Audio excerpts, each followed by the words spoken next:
ostracismo, intolleranza,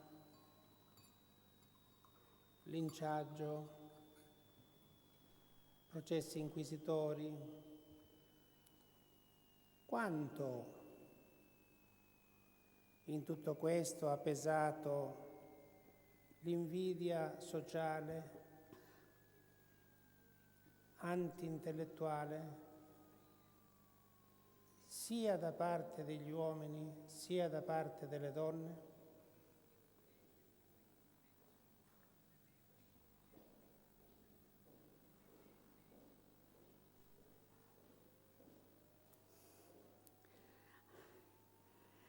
I think this is a very good point. I try to ignore jealousy. Usually,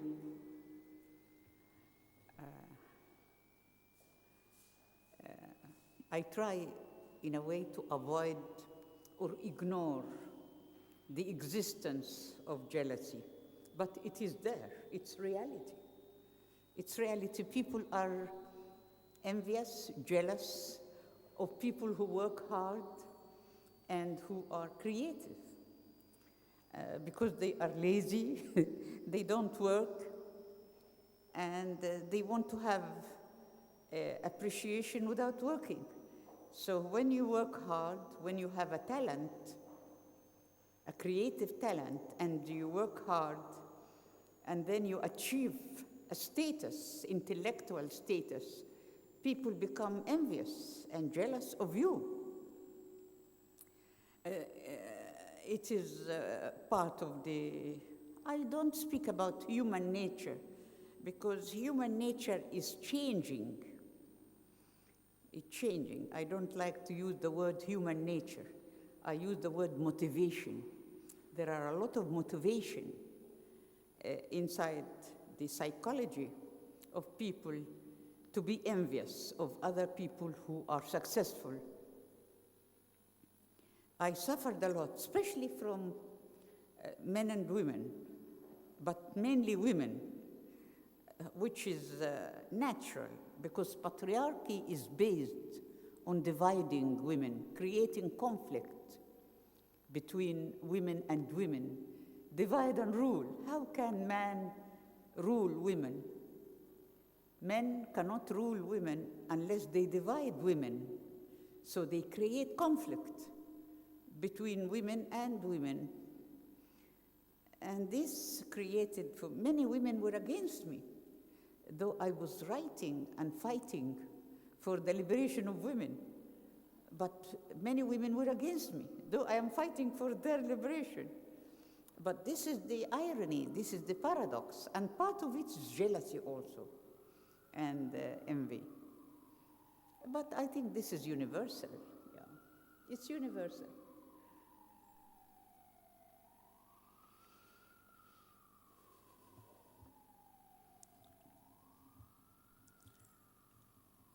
Quali sono le differenze in merito al gusto dell'ospitalità fra il villaggio, Alessandria e il Cairo?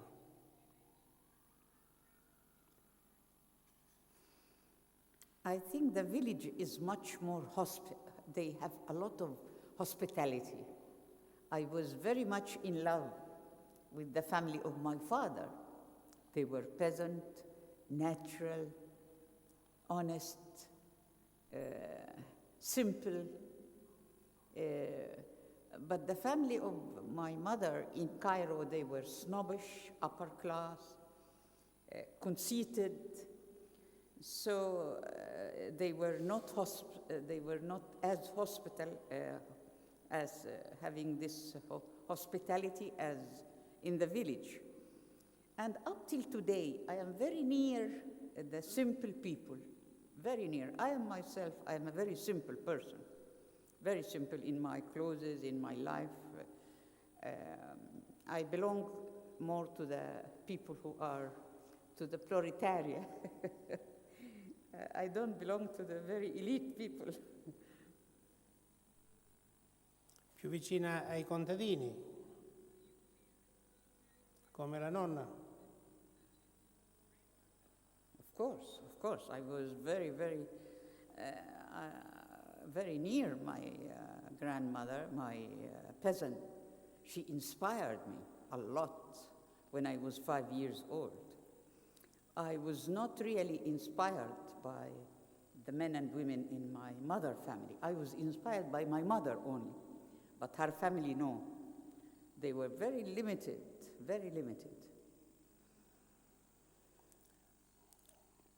Lei ha accennato ai 3 mariti. Non ha accennato ai fidanzati. Mm-hmm. Mm-hmm. What shall I say about it? You asked me. I believe in love very much. I think love is a very strong drive. When I am in love, I have a lot of energy to write, to work, to travel. When there is no love in my life, I feel low. So for me, there is a difference between love and marriage. The marriage institution is a political, social, economic institution, and sexual. You know, the wife-husband relationship, it's more like a business institution for business, economic, political, social, and sexual. But love, it's a human feeling. It's choice, you choose. You do not love anybody. You love, from 1 million, you love one person, you know? So love is very selective, and it gives a lot of energy, a lot of hope, a lot of happiness. So if I speak about, in Egypt, we don't have boyfriends like you here. Here in Italy or in Europe, a young woman can have a boyfriend easily, no problem. This is not the usual thing in Egypt. But now, during my time, I was considered very, very brave to confess that I have a lover. I was considered even eccentric to say that I am in love or I have a lover or a boyfriend. This was very strange and very bad. Very bad. It can ruin your reputation. But in Egypt now, especially among the educated middle class and upper class, the boyfriend became normal now. Almost, in Cairo, almost like, not like Italy, but very similar. But still, this relationship should be only they call it spiritual, but not sexual. The Egyptian society condemns the premarital sex. Women should marry virgins in Egypt, up till today. So still virginity is very important. I think in Italy you don't have virginity anymore. Do you have virginity now in Italy? No, you don't have it. Yeah, but in Egypt, and especially with the revival of the religious groups, veiling, virginity, honor killing, and all that came back to Egypt. But also, I think I would like to add here that freedom to me means responsibility. If I am free, I must be responsible. In love or in marriage or in any human relationship, there must be responsibility. There must be what we call ethics, principles, according to the agreement. That's why I am very much against lying or betrayal in love or in marriage.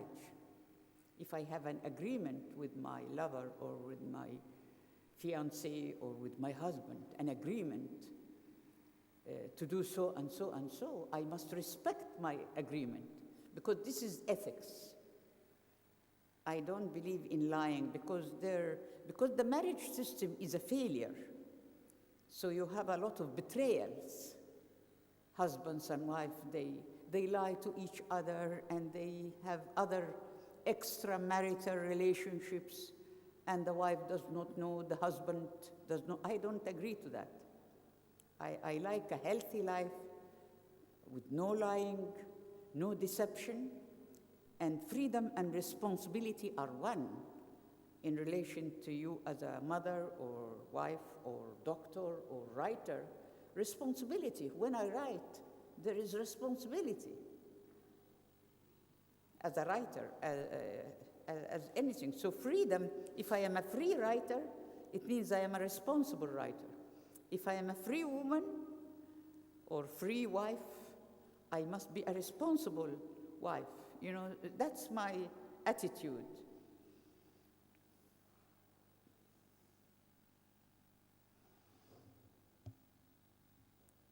Lei è contenta di aver avuto 2 figli?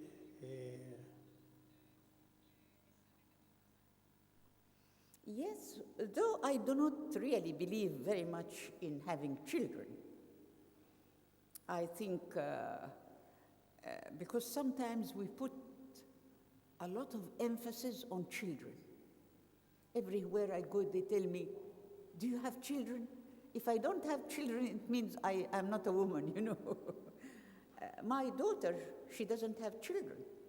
She's against having children. She said, we have 3 million children in the streets, living on the streets in Cairo. So why should I bring other children, you know? So, and many people, they are happy without children. And they are creative. They create books. They create painting. We shouldn't only create babies, you know, because Sigmund Freud said that women should create babies. Women are able to create babies and not ideas. That Sigmund Freud. He thought that women are creative biologically, but not creative intellectually. I don't agree to that, because there are many, many wonderful creative men and women who have no children. But I am happy that I have a son and daughter because I like to experience everything. I like to experience being pregnant and having birth and being a mother. So I like to experience that. And also I am proud of my son and daughter because they are very creative. And I am proud of them, and they are my friends, in fact. We have a very, very good relation, not as mother-child, but as friends.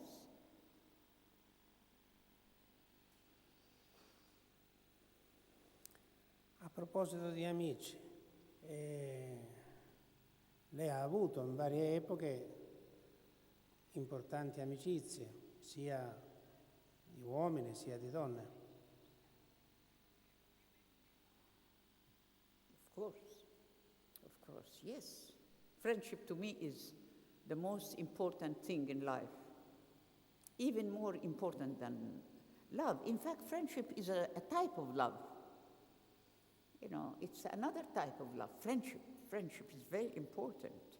But I have few friends because it's very difficult to find friends really because of the system. The patriarchal class system does not encourage friendship unless there is some reason for that, you know. People know each other for pragmatic reasons, not for friendship. Friendship means that you love somebody, you like to talk to her or to him, you like her company or his company. It's not in exchange of some benefit. There is no benefit except the company. So this type of friendship is very rare. in our society, in the whole world, because the system does not create healthy love or healthy friendship because of the unequal relationship. You cannot have a true love or a true friendship except in equal when there is equality.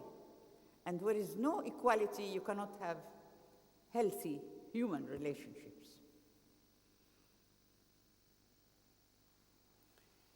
Noi abbiamo, cioè lei ha esplorato così qual è stato l'intervento culturale francese, qual è stato l'intervento britannico, però quello che contraddistingue la modernità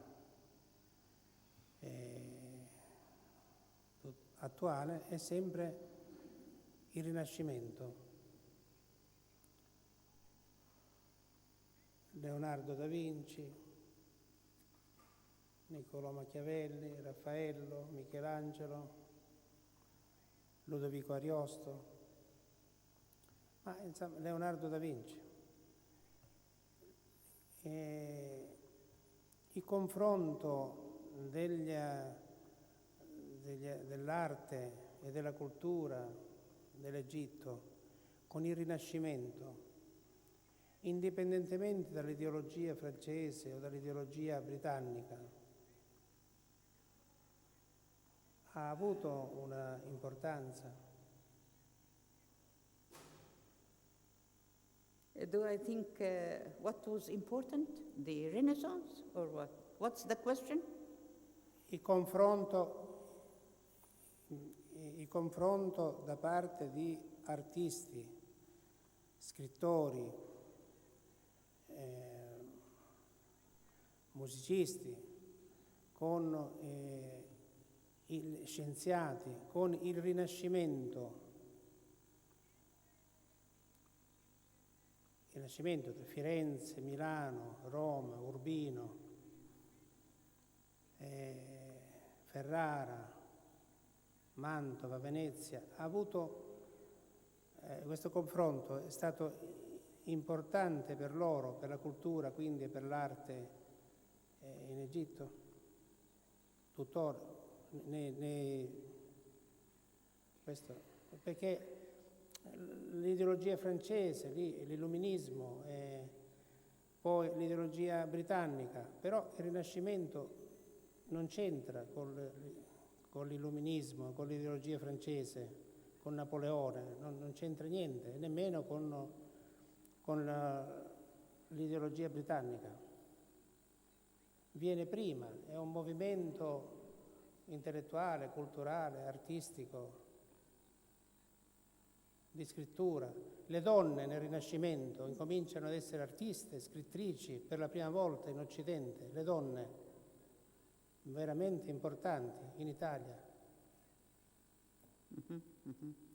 Yes, I think that the Italian case is different from the British and the French and the German and the American.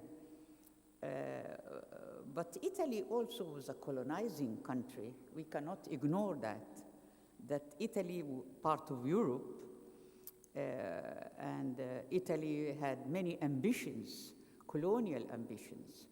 And as I said before, the political and the economic are inseparable, are not separable from the culture and art and religion.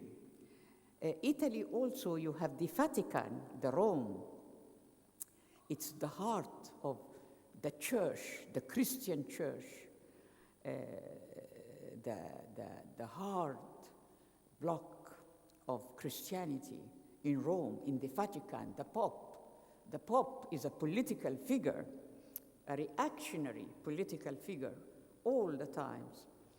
The Renaissance was a progress in relation to Italy.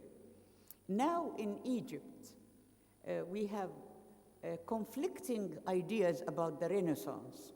Of course, many of the intellectuals are critical of the Enlightenment. The French, the British, the Americans, and they are trying to decolonize. We are trying to decolonize the Enlightenment, to decolonize. Sì. Is there? Ah.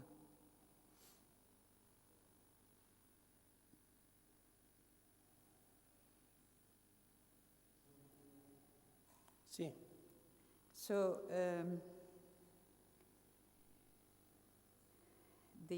of course, the Renaissance came before the Enlightenment, and with it, the scientific revolution.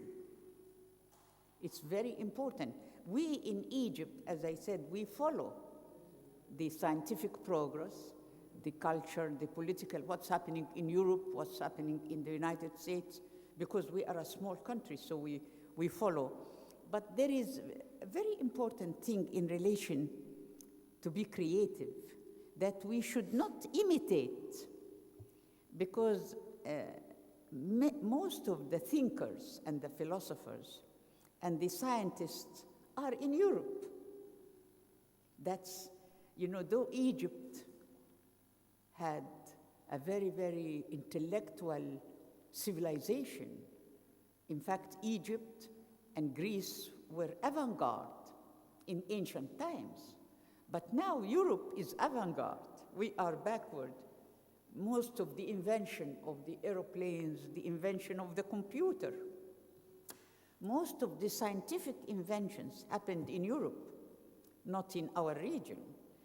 So we are backward, and we have to learn a lot about science, about inventions, and also about the Renaissance, and about the Enlightenment. But we should be critical, because creativity means to have a critical mind, not to imitate. Because some intellectuals in my country, they become very westernized. They speak French, English, they don't know Arabic. They never studied the Arab history. They never studied Egyptian history. They know more about the Renaissance, about the Enlightenment, more than what happened in our history. That's why we call ourselves historical socialist feminists, that we study our history. We are against capitalism and class oppression. We are against patriarchy and male domination. That's why we call ourselves historical socialist feminists. And we develop this ability, this critical mind, because creativity means to be able to criticize. So I have to criticize the Renaissance. I shouldn't take the Renaissance like that. I say, oh, it's good for me.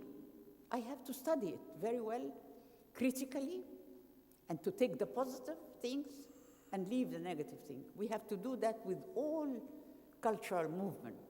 But what happened because of the colonial rule and because the backwardness in education in our countries, many of the Egyptian intellectuals became more French and more British than the French and the British. They lost their roots. And we need to build, because creativity means